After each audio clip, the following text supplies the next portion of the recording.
Good evening to everyone. Very good evening जी। और sir very good evening. आज का जो क्लास है वो 4 पॉइंट्स है, उसमें दशा है, नक्षत्र है, गोचर है और डिग्री है। There are 4 points. उसके ऊपर चर्चा करेंगे बड़े अच्छे से। आप देखिएगा, समझिएगा और समझने का प्रयास करिएगा। ठीक है, तो मैं इजीली आपको बताऊंगा। और अब हम स्टार्ट कर रहे हैं सबसे पहले दशा से। दशा से हम लोग स्टार्ट कर रहे हैं कि दशा क्या होती है। दशा में 3 पॉइंट्स होते हैं, बड़े ध्यान से आप समझिए। दशा में देयर आर 3 पॉइंट्स। क्या होता है? एक एमडी महादशा, दूसरा अंतरदशा, तीसरा प्रत्यंतर दशा। हम दशा देख लेते हैं लेकिन समझते नहीं है। ठीक है, कैसे नहीं समझते बताता हूं। मान लीजिए किसी का मेष लगन है,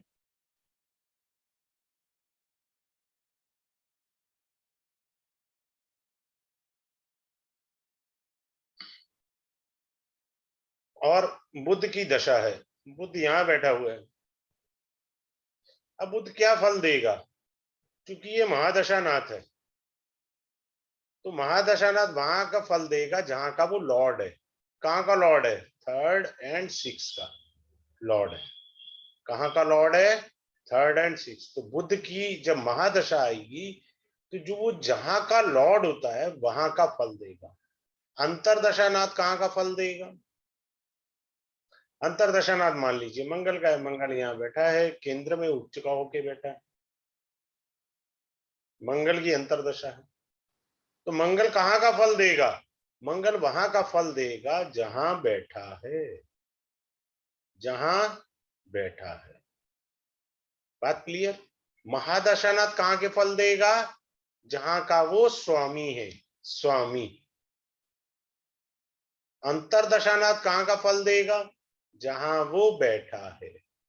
क्लियर है? सिंपल सा। अब ये हमने समझ लिया। बुध जो है अपनी एक राशि से नवम भाव में है, 9th में, अर्थात भाग्य वृद्धि करेगा। दूसरी राशि से पंचम है, दूसरी राशि से भी पंचम है। अगर मान लीजिए किसी आदमी की नई शादी हुई है और संतान पैदा होगी तो पंचम हाउस एक्टिवेट हो गया, तो ये दशा अब लाभ दी जाएगी। प्रत्यंतर दशानाथ क्या करेगा वो मैं क्लास में बता दूंगा। सारा यही रह गए तो क्लास किसके लिए रह जाएगी। इसी तरह प्रत्यंतर दशानाथ को भी देखना है। इसका रोल मेन होता है, याद रखिए, प्रत्यंतर दशानाथ का। ये एक्टिविटी को रन करता है प्रत्यंतर दशानाथ। ठीक है, आगे बढ़े। आगे देखिए, recording is on, I think so, हाँ ऑन है। आता है, अब हमें मालूम होना चाहिए कि भगवान ने जो हमको दशा क्रम दिए हैं। मान लो कोई पैदा हुआ, उसको शनि की दशा लग गई। मान लो कोई पैदा हुआ तो उसको पैदा होते ही सूर्य की दशा लग गई। मान लो केतु की दशा लग गई, गंडमूल में पैदा हुआ था। गंडमूल में पैदा हुआ था तो बुध की दशा लग गई। तो ये दशा लग गई। अब होता क्या है कि हमको 4 ग्रह का ध्यान रखना है। शनि का, बृहस्पति का, राहु का और मंगल का। ये हमारी दशा सीक्वेंस में, यानी दशा क्रम में कहां पर आते हैं। ऐसा तो नहीं है कि दशा क्रम में मारक हो। अगर ये दशा क्रम में मारक हैं तो बड़ा तगड़ा नुकसान कर देंगे, इवन आफ्टर दे आर योग कारक प्लेनेट। कैसे? जैसे मान लीजिए ये हमने बनाया, वृषभ लगन बना दिया। ठीक है,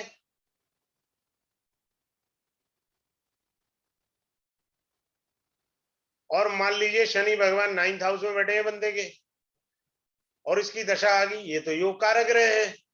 हाँ जी, योग कारक ग्रह है जी, बिल्कुल ठीक कहा आपने। भैया दशा क्रम में कहीं मारक तो नहीं है ये।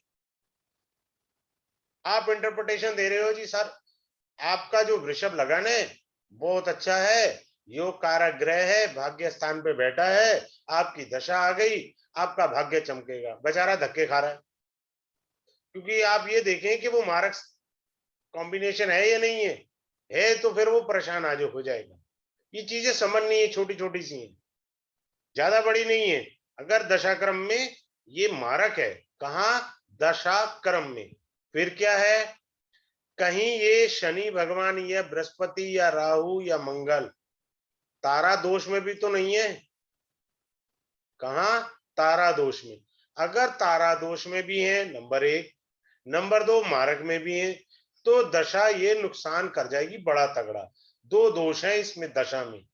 तो दशा इतना आसान नहीं है कि आपने बोला और हो गया, ये ऐसा नहीं है। फिर क्या होता है, अगला पॉइंट बताते हैं आपको। क्या है अगला पॉइंट? 64th नवमांश की दशा अशुभ रहती है। 64th नवमांश दशा अशुभ जाएगी। अशुभ जाने का मतलब है the lord of it, the lord of it, ये दशा अशुभ जाएगी because is a 64 navamsha lord. Being 64th navamsha lord, ये दशा जो अशुभ जानी है। अशुभ जाने के कारण ये व्यक्ति को कष्ट आएगा। समझ रहे हैं आप? तो दशा ऐसे नहीं होती। दशा के साथ एक और चीज बताते हैं कि अब ये देखिए, जैसे कोई भी ले लीजिए, 2 3 4 5 6 7 8 9 10 11 12 1, शनि यहां बैठे हैं लाभ स्थान पे। भाई भाग्य के मालिकों के, दसम घर के मालिकों के भाग्य स्थान पे बैठे हैं। वेरी गुड पोजीशन, उपचय भावा है, उपचय हाउस होते हैं। लेकिन हमने ये कैसे भूल गए? ये ग्रह अवरोही है। अवरोही का मतलब होता है नीच की तरफ जाना। ये दशा अशुभ चली जाएगी। कारण ग्रह क्या है? अवरोही। यानी अगला हाउस कौन सा है? शनि भगवान का नीच का है, तो दशा इतना फ्रूटफुल रिजल्ट नहीं देगी। अब यही शनि हमने कहा कि 5वें घर में बैठे हैं, शनि उच्च की ओर आ रहे हैं, आरोही दशा है। यहां ये रिजल्ट फ्रूटफुल दे देंगे। ये डिफरेंस होता है, ऐसा नहीं है। हमें ये देखना है कि आरोही है या अवरोही ग्रह है। ये भी है, एक पॉइंट से दशा का एनालाइज नहीं होता।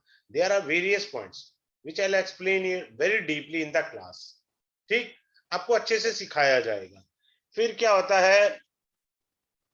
बाधक ग्रह की दशा अशुभ होती है।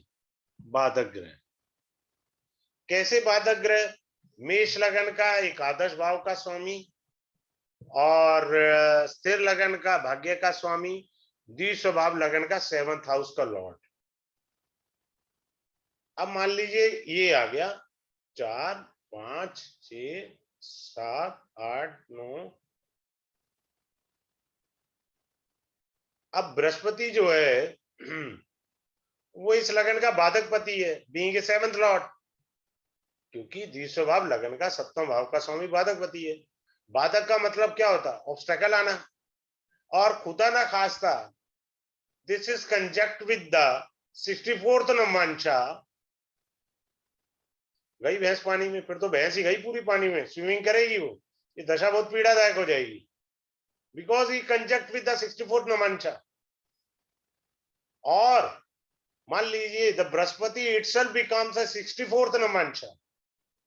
सपोज कंजक्शन नहीं है, युति नहीं है, but unfortunately Jupiter becomes itself 64th namansha, then in that case the dasha will not give you fruitful result. तब ये दशा थोड़ा गड़बड़ कर जाएगी। इतना आसानी से आराम आराम से आप समझते हैं ये दशा क्या होती है। अब आप और देखिए, मान लीजिए राहु की दशा चल रही है, अशुभ ग्रह की अंतरदशा आ गई, सॉरी शुभ ग्रह ले लीजिए, बृहस्पति ले लीजिए। तो क्या होता है कि राहु का मेन पीरियड तो जो है खराब है, अंतरदशा पीरियड जो है वो शुभ ग्रह का है, लेकिन इसका डिवीजन होगा। जैसे मान लीजिए 1 ईयर की दशा है, ठीक है, बृहस्पति एजम्पशन लेकर के चलते हैं। तो फर्स्ट जो होगा ना 6 मंथ, वो तो जाएंगे अच्छे, गुड, और लेटर के बाद के 6 महीने वो परेशान कर देंगे, वो कष्ट वाले होंगे आपके। ऐसे नहीं होता। सिर्फ आप कह दो कि जी आज ही आपकी बृहस्पति की अंतर्दशा आई है, ये पीरियड आपका अच्छा जाएगा, ऐसे कैसे चला जाएगा भाई अच्छा? मेन दशा लॉर्ड तो अशुभ है, जो मेन दशा लॉर्ड है उसी के अकॉर्डिंग तो जुपिटर चलेगा, जुपिटर के अकॉर्डिंग थोड़ी राहु चलेगा, राहु के अकॉर्डिंग जुपिटर चलेगा बाबा। तो राहु के अकॉर्डिंग जुपिटर चलेगा, तो जुपिटर पहले अपने कारक तत्व के अनुसार 6 महीने आपको पॉजिटिव रिजल्ट देगा, और बचे 6 महीने वो राहु जी की बात मानेगा। अच्छा सर मैंने आपकी बात माननी है सर, अब आप बताइए। अब बाकी के 6 महीने राहु में बृहस्पति की जगह समझो, राहु में राहु ही चल रहा है, बृहस्पति नहीं है, ठीक है।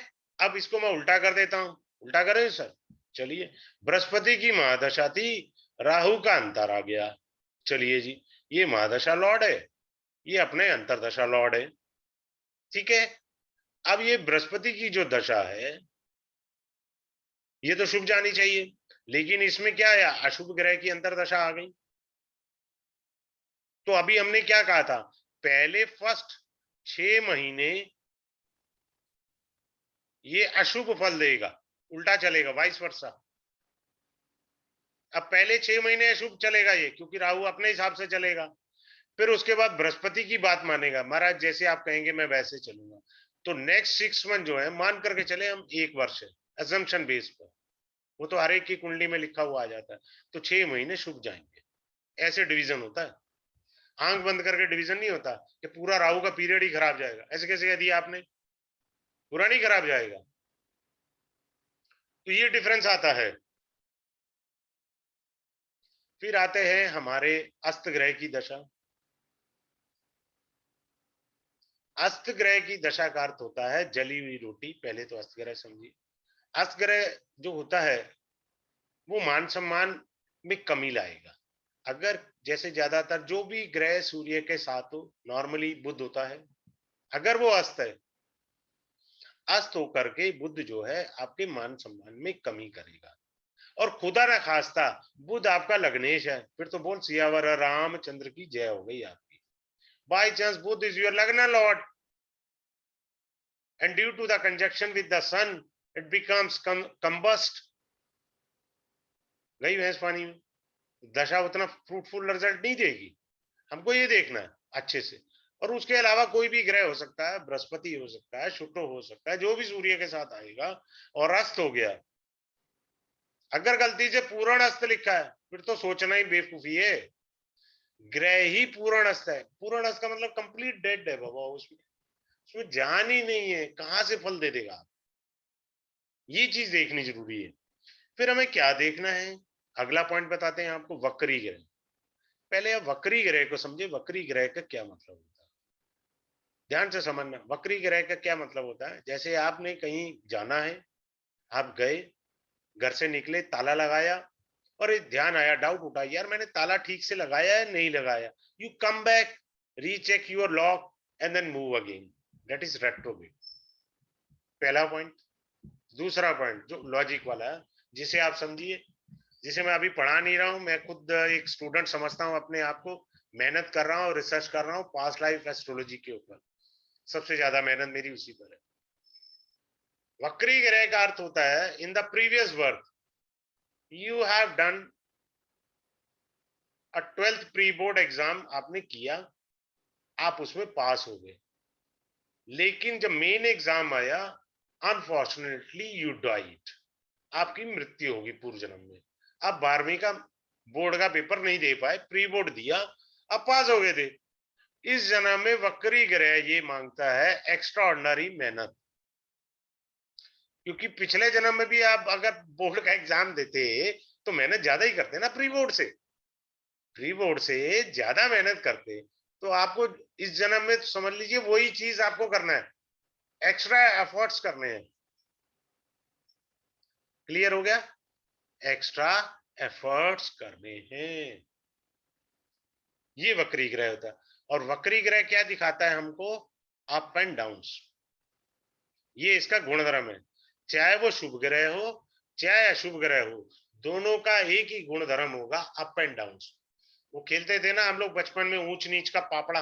ये ऊंच नीच का पापड़ा दिखाएगा वक्री ग्रह, कभी पॉजिटिव कभी नेगेटिव, कभी पॉजिटिव कभी नेगेटिव, यू कैन डू।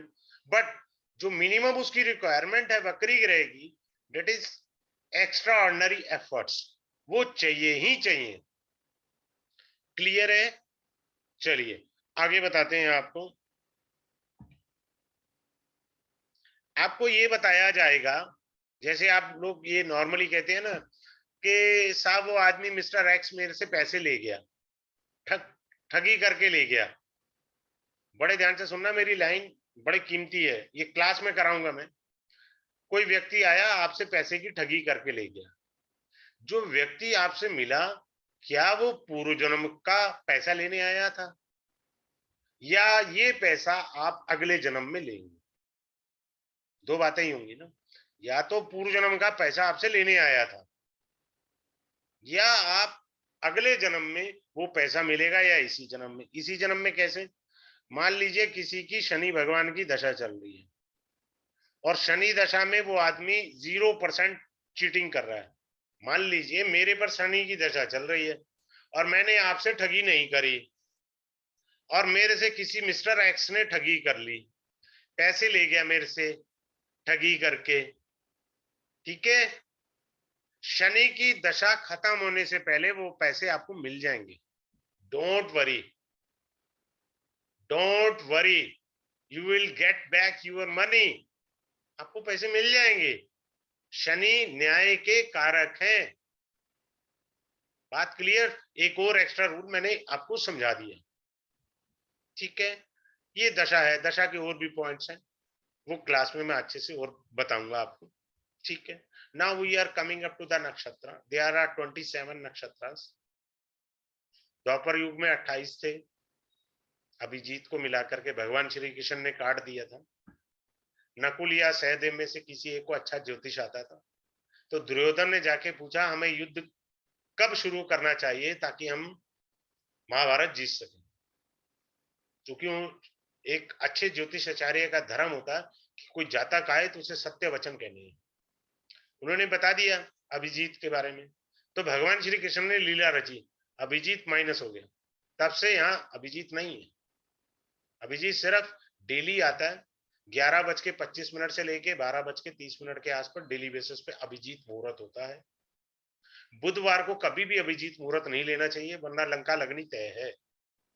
सिर्फ बुधवार के दिन अभिजीत मुहूर्त को एक्सक्लूड कर दीजिए, ठीक है? इन 27 नक्षत्रों के अंदर 6 गंडमूल के होते हैं, तो बचे 21। 6 जो गंडमूल के नक्षत्र होते हैं, 3 होते हैं बुध के और 3 होते हैं केतु के, अश्विनी माघा मूला, ठीक है? ये 3 नक्षत्र होते हैं। अब 3 नक्षत्रों के अंदर चरण होते हैं। नॉर्थ इंडिया में चरण कहते हैं, साउथ में पदा कहते हैं। 1 2 3 4, कौन से चरण में आपका जन्म हुआ है, इन विच चरणा यू हैव बोर्न, ठीक है? आप किस चरण में जन्म लिए हैं वो बताता है। इस गंडमूल नक्षत्रों में कुछ चरण ऐसे होते हैं जो आपको राजा बनाने आए होते हैं। क्योंकि हमें चरण की जानकारी अच्छे से नहीं है, हमने क्या करा, पंडित जी को बोला, या पंडित जी ने सिर्फ नक्षत्र देखा, अश्विनी माघा मूला या रेवती देखा आपका, बोले जी पूजा होगी, आपने पूजा करा ली, कर लिया कल्याण अपना, चलते घोड़े को सेंटा मार दिया आपने। What you have done? You have done a mistake.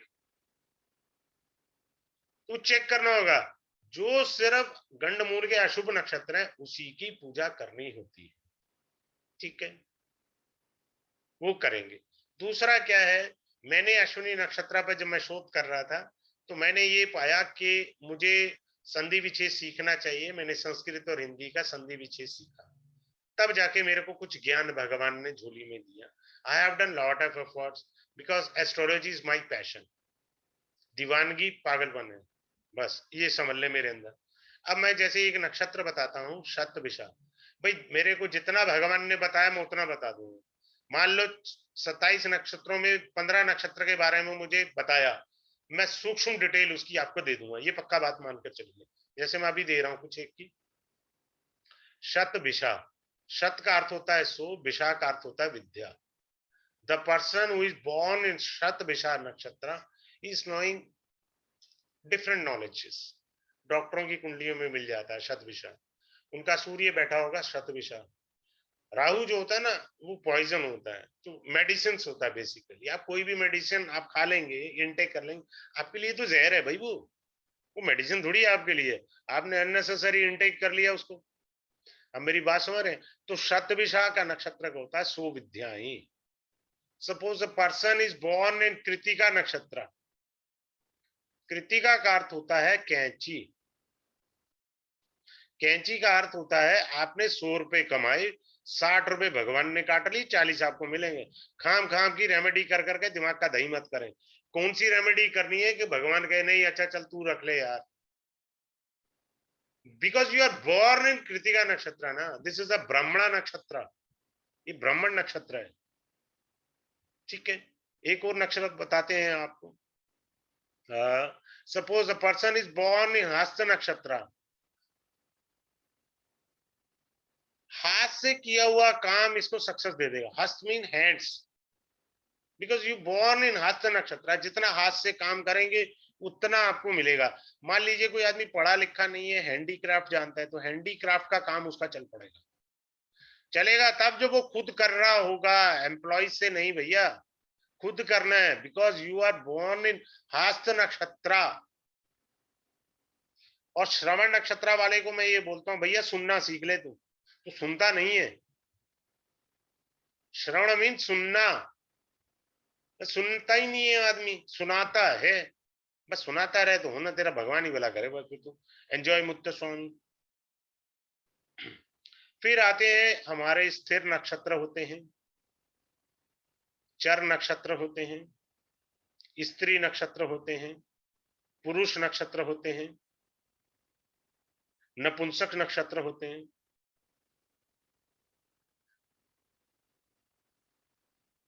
अब मान लीजिए कोई कपल जो है कंसीव करना चाहते हैं। अब आप चंद्रमा देखिए, चंद्रमा क्या नपुंसक नक्षत्र में गोचर कर रहा है। बोलिए आप कंसीव मत करिए, होगा ही नहीं, दिक्कत आ जाएगी, सो अलग है। क्योंकि उस दिन जो नक्षत्र है वो नपुंसक है। आप फीमेल नक्षत्र में कर रहे हैं तो आपको पता लग गया, आपको भगवान कन्या देगा बड़ी सुंदर। सो कई चीजें हैं उसमें, कई फैक्ट्स देखने पड़ते हैं, मात्र इतने से ही नहीं होता है। इसके अंदर 4 चीजें। शरीर भी हमारा पंच तत्व का बना होता है, एक तत्व से कभी भी कोई इंटरप्रिटेशन गलती से ना कर ले, मेरी हाथ जोड़ के विनती है। हमारा शरीर पंच तत्व का है, अग्नि जल वायु पृथ्वी आकाश। केवल नक्षत्र पे ही देख के आप कहते हो हाँ जी ये हो जाएगा, ऐसे नहीं होता। ग्रह युति नमांशा, ये सारी चीजें आपको देखनी होंगी, और उस देखने के बाद ही आपको समझना होगा। अभी मैं महादशा बता रहा था, महादशा के अंदर ये मिथुन लगन है, 7th हाउस है, जुपिटर हुआ लॉर्ड इसका। आपकी बुध की लग्नेश की दशा आ गई। किसकी दशा आ गई? बुध की। बुध बैठा था पुनर्वसु नक्षत्र में। ठीक है, पुनर्वसु किसका नक्षत्र है? बृहस्पति। बृहस्पति इस कुंडली का बाधक पति भी है और मारक भी है। भाई साहब ये दशा आपको बहुत तारे दिखाएगी कि याद रखोगे। बिकॉज जो ये ग्रह है वो किसके नक्षत्र में चला गया? Punarvasu, which is the maraka lord of your chart.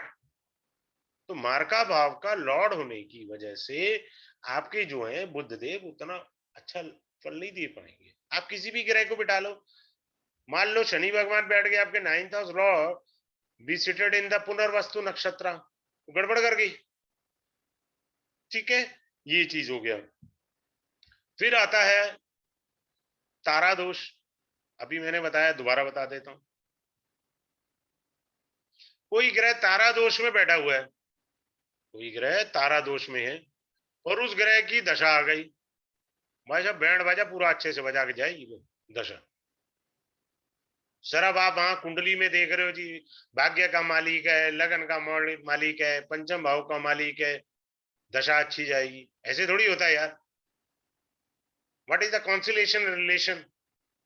भाई आप कॉन्सिलेशन भी तो देखेंगे ना, नक्षत्र को भी तो ध्यान से देखेंगे ना। Thereafter you will reveal the technique ना। ऐसे कैसे आपने कर दिया? फिर आपको देखना है लता दोष। लता दोष का सबसे ज्यादा यूज जो होता है वो बिजनेसमैन के लिए आप यूज करिए। जब भी सूर्य लता दोष में गुजरेगा लंका लगा के छोड़ेगा। सूर्य का होता है लता दोष। आप जॉब कर रहे हैं तो जॉब में डिमोशन हो सकता है, बाकियों की सैलरी बढ़ गई, आपकी नहीं बढ़ गई, बॉस ने आपकी लेनी कर दी, पूरा 1 महीना रहेगा। सूर्य तो 1 महीना रहता है एक घर में, तो 1 महीना लता दोष में चला गया। लता दोष में चला गया, आपकी लता लग गई। छोटी छोटी सी चीजें हैं, बारीकी से देखने से समझ आती हैं, सिर्फ देखने से नहीं आता। फिर आता है देयर आर 7 नक्षत्र जो कि अर्थ के नक्षत्र यानी पैसे के हैं। उनमें तो नहीं ग्रह बेटा, पैसे वाले नक्षत्र में ग्रह बैठा है तो पैसा देगा। जैसे एक नक्षत्र बता रहा हूं भरणी, ये पैसा दे देगा। अब मैंने बता दिया, आपने मान लिया। अब वही अधूरा ज्ञान लेते हैं लोग, देते हैं। आपने अधूरा लिया, आपको अधूरा मिला। भैया ये है अर्थ नक्षत्र का भाग है। बट अगर यही नक्षत्र भरणी आपके तारा दोष में आ गया तो होगी परेशानी। फिर थोड़ी पैसे देगा, फिर तो पैसे ले लेगा।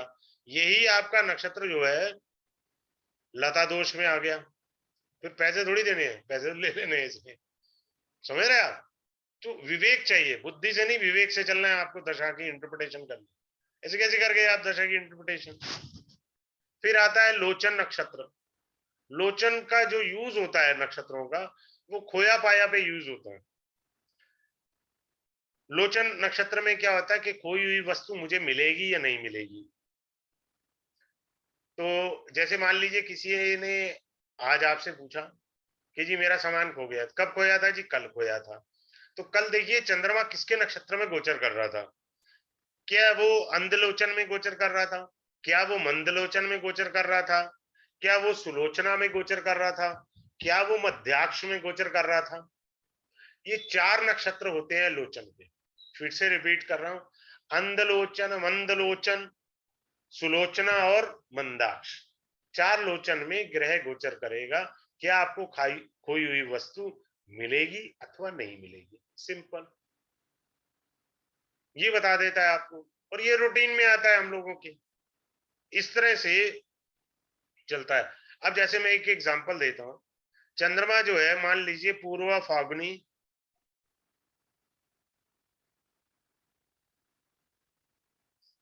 या मान लीजिए कृतिका में गोचर कर रहा है, और बंदा आपसे पूछता है कि भाई साहब मेरी वस्तु खो गई, मेरा मोबाइल चोरी हो गया, और आपने चेक किया कि कल जो था वो चंद्रमा जो था इसमें नक्षत्रों में किसी एक में गोचर कर रहा है। बोल दो स्पष्ट शब्दों में, मिलेगी नहीं, यू विल नेवर गेट। एक एग्जांपल दी, मिलेगी नहीं।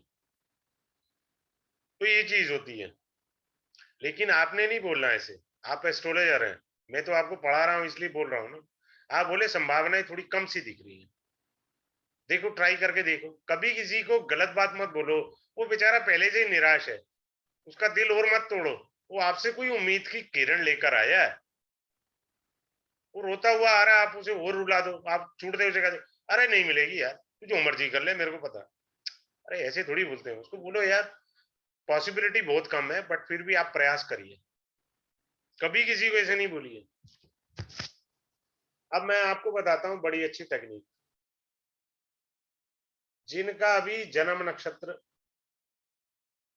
नंबर 1 और चंद्रमा का जन्म नक्षत्र, ये शत्रु ग्रह है। जिंदगी वैसे भी कुंडली बंद बंद कर दो, देखने की जरूरत ही नहीं है।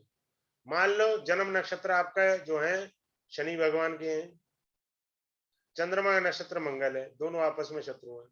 यानी आप किसी के शत्रु नहीं है, ना कोई आपका शत्रु है, आप अपने आप के ही शत्रु हैं।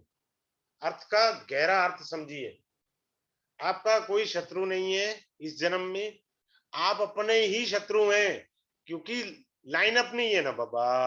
जन्म नक्षत्र शनि महाराज का, you have done bad karma in the previous birth, that's why you got Saturn nakshatra in this birth, because Saturn is the कारक of your karma, आपके कर्म के कारक हैं वो।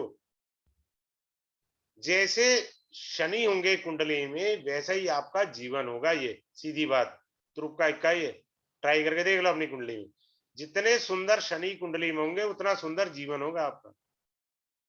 अब आपका जन्म नक्षत्र शनि का, चंद्रमा जो है आपका जो है मंगल हुआ उसका स्वामी, तो या तो आपकी मेष राशि होगी या वृश्चिक राशि होगी, यही तो कह सकते हैं ना आप। ठीक है, तो गड़बड़ हो जाएगी। ठीक है, आगे चलते हैं, आगे आपको बताते हैं थोड़ा सा और।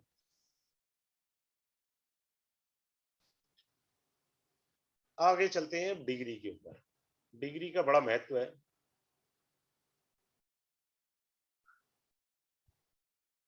माई पैशन फॉर द नाड़ी, I love nadis too much. नाड़ी के अंदर डिग्री का बड़ा महत्व है। देखो मैं एक झलक बताता हूँ या डिग्री में ही पढ़ा देता हूँ, नाड़ी की भी टेक्निक सिखाता हूँ, डिग्री के भी। सूर्य है और शुक्र है, कुंडली में युति है। सूर्य है 19 डिग्री का और ये है मान लीजिए 13 डिग्री का। जो आदमी ये कहता है ना मेरे बाप के बहुत बहुत पैसा है, देख लूंगा मैं तेरे को, अगर ये कॉम्बिनेशन है सूर्य से शुक्र डिग्री में आ गया है, पक्का उसके बाप के पास पैसा है, कंफर्म, बात ही खत्म।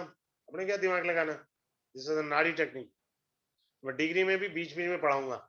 इस बार ये कोर्स सिर्फ 4 चीजें पढ़ा रहा हूं मैं, 2111 रखा हुआ है, वो इसलिए रखा हुआ है, देखो नक्षत्र भी पढ़ा रहा हूं मैं आपको, आपको मैं डिग्री भी पढ़ा रहा हूं, आपको मैं गोचर भी पढ़ाऊंगा, आपको मैं दशा भी पढ़ाऊंगा। नेक्स्ट टाइम मैं इसमें काफी कुछ नाड़ी एड ऑन करने का प्रयास करूंगा। वो लिंगर ऑन जरूरी होना चाहिए, एग्जैक्ट बिल्कुल, तब होगा। Then I will change of the fees 3101। ये तो इस बार ही मैं कर रहा हूँ, इस बार भी मैं बहुत बेहतरीन देने का प्रयास करूंगा। जो चरण होता है ना आपका नक्षत्र का, पता नहीं शायद बहुतों को पता होगा, ऐसा नहीं है कि मैं ज्ञानी, मैं कहता हूं सब ब्रह्म ज्ञानी, मैं मूर्खानंद। चरण जो होता है ना, पहला चरण, दूसरा चरण, तीसरा, चौथा, दिस इज योर नमांश। समझे आप, चरण को नमांश बोलते हैं, चरण इज योर नमांशा। अभी मैंने थोड़ी देर पहले बताया गंड मूल में पैदा हुए, चरण बताएगा कि आपने कष्ट भोगना है कि राजा बनना है। Your Lagna chart is your body and your Namancha chart is your soul. आपकी आत्मा है बाबा, वो बताएगी क्या कर्म आप करके आए हो पूर्व जन्म के, जिसके अकॉर्डिंग आत्मा ने इस जन्म में इस शरीर के द्वारा कष्ट भोगने हैं। So I teach in the class, जितना हो सकेगा मैं एक्स्ट्रा दूंगा, ऐसा नहीं है, टीच यू।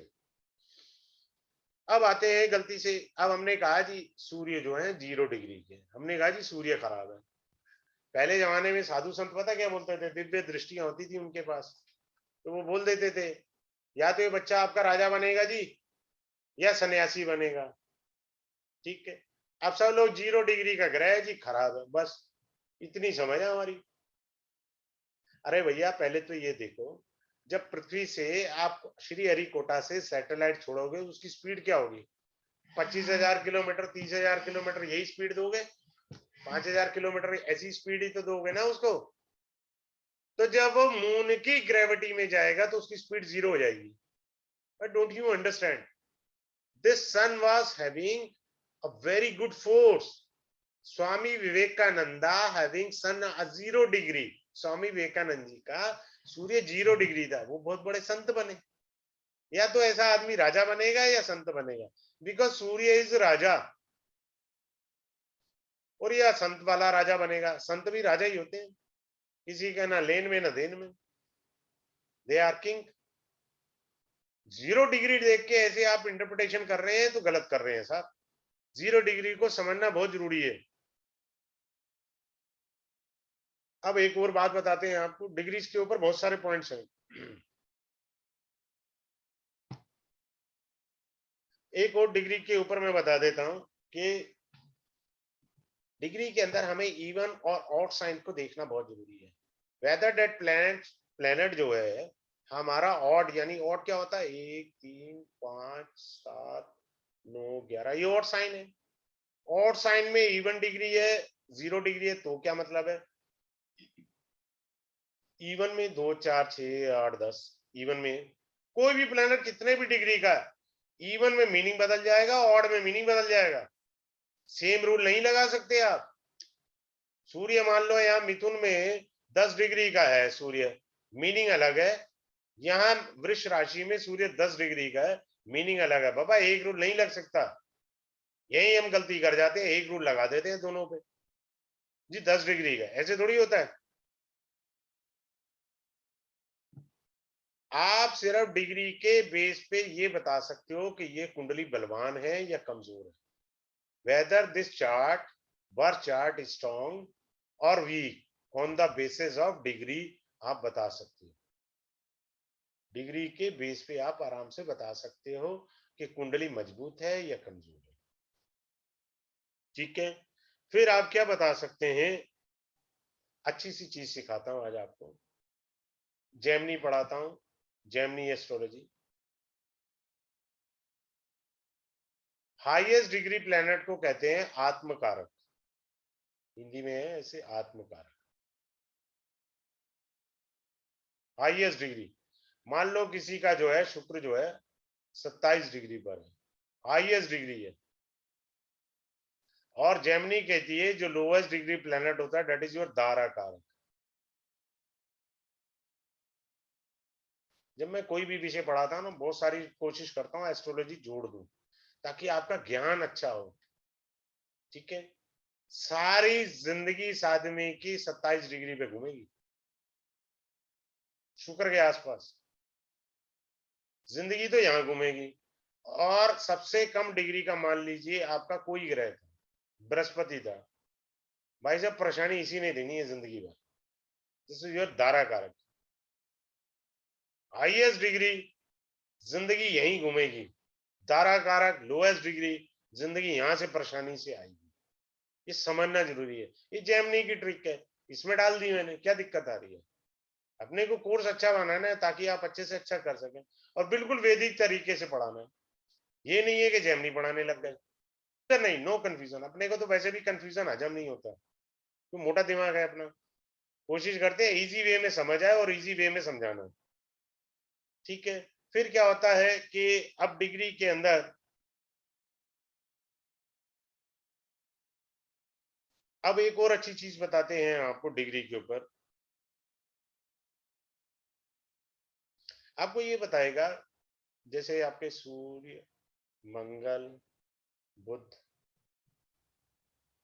बृहस्पति, ये सारे ग्रह डिग्री पर कहाँ कहाँ है,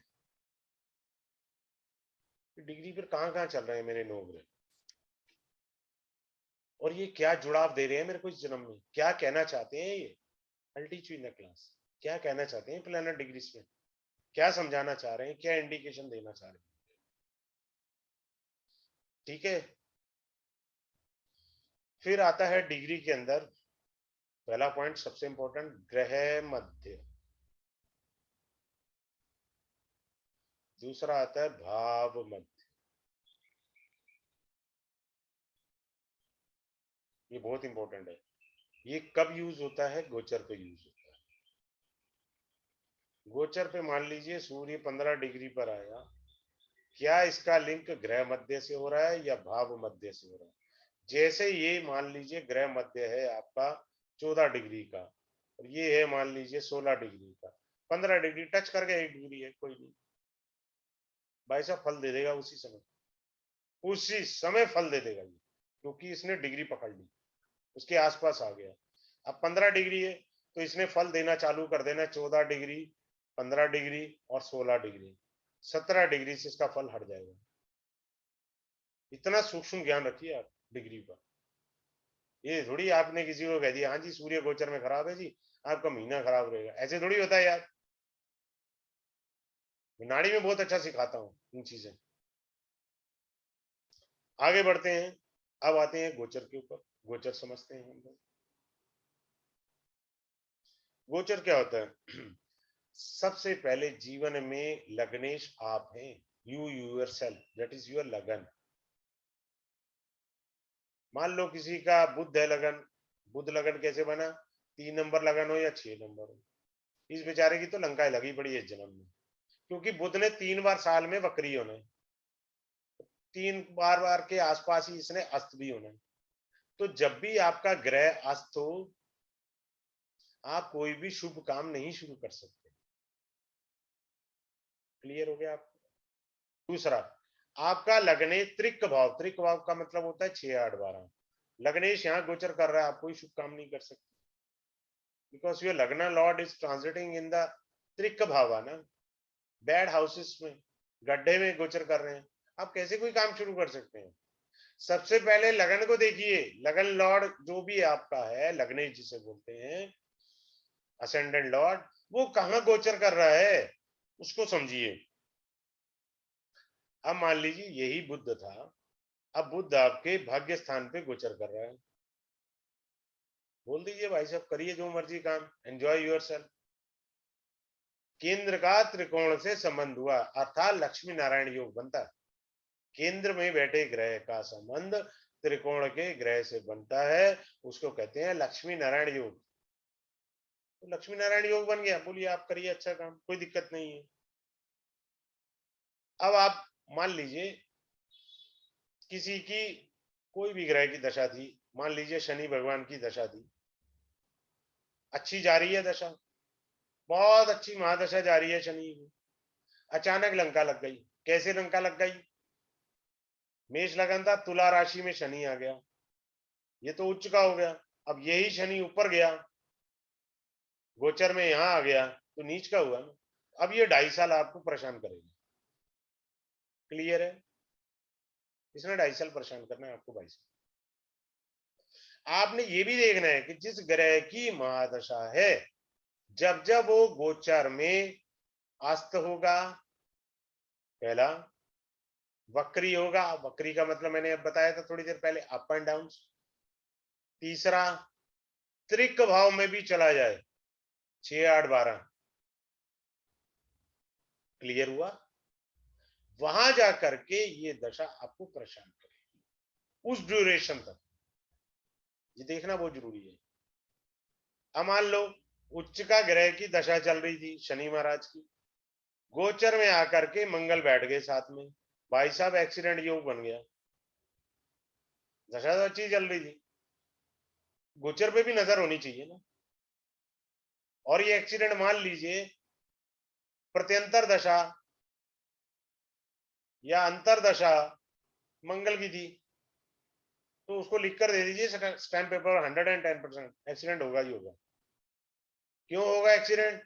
क्योंकि महादशा में अंतरदशा या प्रत्यंतर दशा मंगल की भी चल रही है, ऊपर से गोचर में वो मंगल जो है शनि महाराज जी के साथ भी आ गया। इवेंट घटेगा ही घटेगा। इसे कहते हैं घटना कैसे घटती है, वो ऐसे घटती है। ठीक है, आगे चलते हैं। आप कहते हैं जी रोग होगा, किसी की कुंडली देगी, आपको दशा नहीं पता। मान लीजिए आपको दशा नहीं पता, 2 सेकंड के लिए डस्टबिन में डाल लीजिए। बुध था लगन का स्वामी, 3 या 6 नंबर लगन है, बुध चला गया 8 नंबर में गोचर में, बुध चला गया 6 नंबर में गोचर में, बुध चला गया 12 नंबर में गोचर में, दशा नहीं पता। जब तक इन त्रिक भावों में आपकी हेल्थ खराब हो गई, हेल्थ इशू आ गए। 12वां घर तो वैसे भी हॉस्पिटल का होता है, छठा घर रोग का होता है, और 12वां घर बड़ी बीमारी का होता है। रोग आ गया, कष्ट आ गया, अपने को दशा नहीं देखिए, बिना दशा के ही आ गया। आप हमारा पंचांग खोलिए, लग्नेश को देखिए कहां गोचर कर रहा है, आपकी कुंडली के हिसाब से त्रिक भाव में गोचर कर रहा है। दिक्कत है क्या? हेल्थ इश्यूज आ गए। छोटी सी बात क्लियर हुई? ये आपके पीड़ा का समय है। फिर गोचर में आपको ये भी सिखाया जाएगा which day is my fatal day. Fatal day, यार आज किसकी शक्ल देख ली मैंने, आप बोलते हो ना कई बार, so I teach you the fatal day. Number 2, भैया फ्लाइट लेट होगी, ट्रेन लेट होगी, घर से बाहर निकलता ही ट्रैफिक ऐसा मिलेगा, तुम्हारी ऐसी तैसी हो जाएगी। आई teach you in the class, traffic jam, flight delay, obstacles कैसे आएंगी, इमीडिएट सेम डे, वो सिखाया जाएगा। फिर ये भी सिखाया जाएगा, जैसे आप बोलते हो ना, आज मेरा ना काम करने का मूड नहीं बन रहा, आज मेरा मन नहीं है काम करने। क्यों नहीं है मन? ट्रांजिट है भैया, मून का ट्रांजिट सिखाऊंगा आपको। तो मून का ट्रांजिट ये बता देता मेरा काम करने का मन नहीं है। ठीक है, फिर क्या होता है, गोचर के अंदर ग्रह कैसे होते हैं। अब देखो फॉर एग्जांपल लगन टू लगन वेरी करेगा, मीनिंग अलग है सबको। अच्छा सा मैं ये कहता हूं, नेवर फॉरगेट पीएसी। पीएसी का मतलब होता है पोजीशन, ग्रह कहां बैठा है, ये हमेशा समझाता हूं। दूसरा एस्पेक्ट, दृष्टि कहां है उसकी। तीसरा कंजक्शन, युति, इसके बिना सब बेकार है। मान लो ये त्रिक भाव में चला गया बृहस्पति पर, देख 5वें घर को रहा, भाई साहब घर के अंदर चेंज लाएगा ही लाएगा।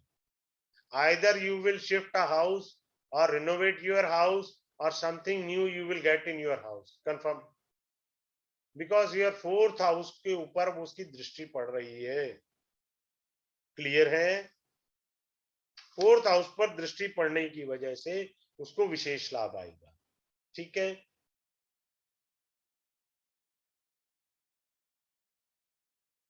किसी को कोई डाउट हो कैन रेज ए हैंड। मेरा डेमो के अंदर थोड़ा दृष्टिकोण होता है कि आपको अच्छे से अच्छा दिया जाए, अच्छे से बताया जाए।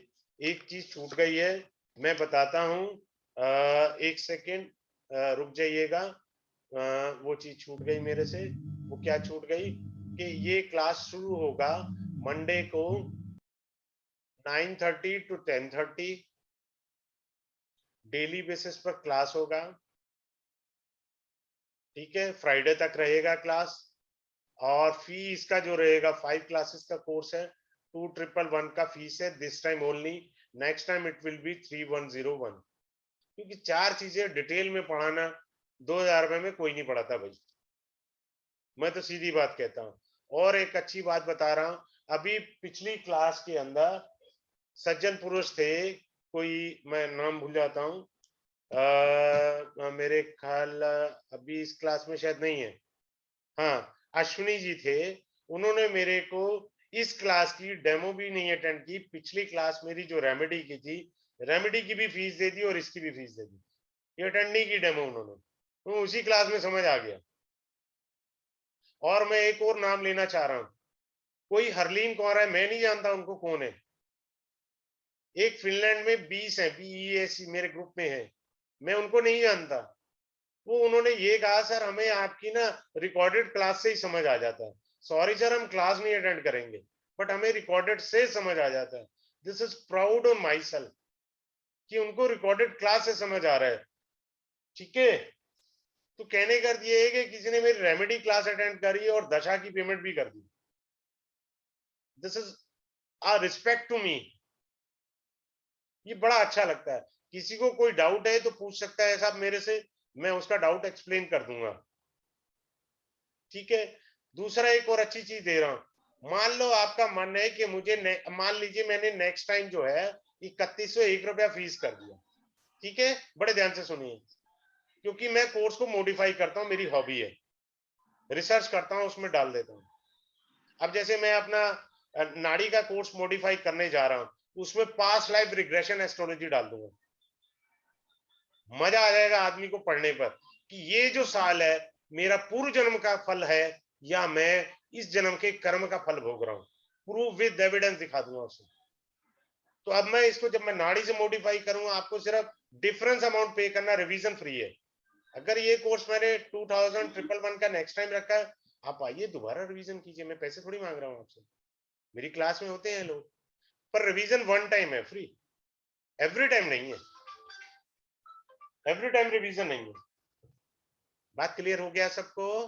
कोई डाउट हो तो पूछ सकते हैं। आई हैव टू, हाँ बोलो बेटा, सुनीता बोलो बेटे। जी नमस्कार सर। हाँ नमस्कार। नमस्ते सर।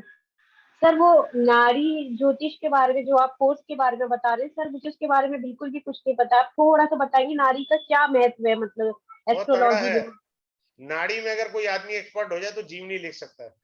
मेरे को भी वो वहां तक मेरी पहुंच नहीं पहुंची। वेट करो, मैं क्लास में हूँ अभी।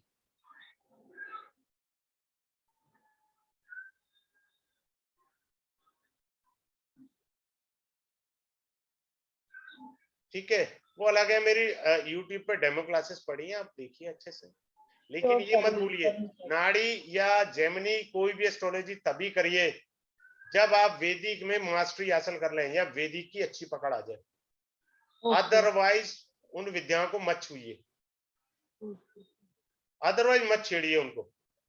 मैं इस ढंग से पढ़ा जाता हूँ, मैंने न मंशा मेरी आप देखना सुनीता बेटे, मैंने उसमें पास्ट लाइफ रिग्रेशन और नाड़ी पढ़ा दी है, लेकिन कोई नहीं कह सकता कि मैंने दोनों चीजें डाल दी। इसमें भी मैं बहुत सारा नाड़ी और बहुत सारा पास्ट लाइफ रिग्रेशन पढ़ा दूंगा, लेकिन पता नहीं लगने दूंगा।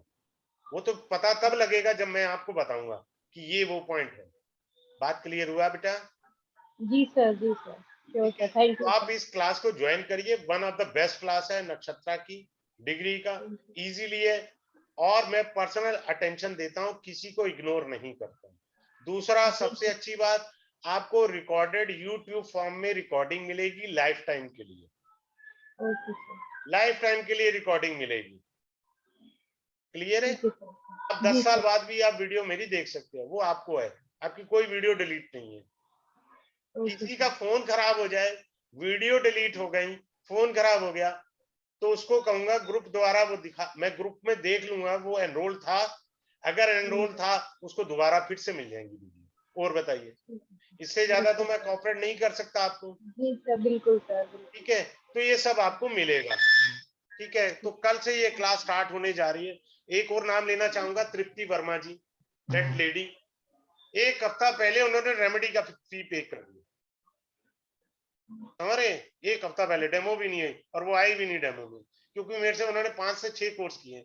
जो गलती से एक कर लेता वो बाकी जरूर करता है। जी सर, मुझे उंगली पकड़ के सिखाना है आपको, भगाना नहीं है, उंगली पकड़ के सिखाना है, और कम से कम हर टेक्निक को मैं 2 बार बोलता हूँ, मिनिमम 2 times.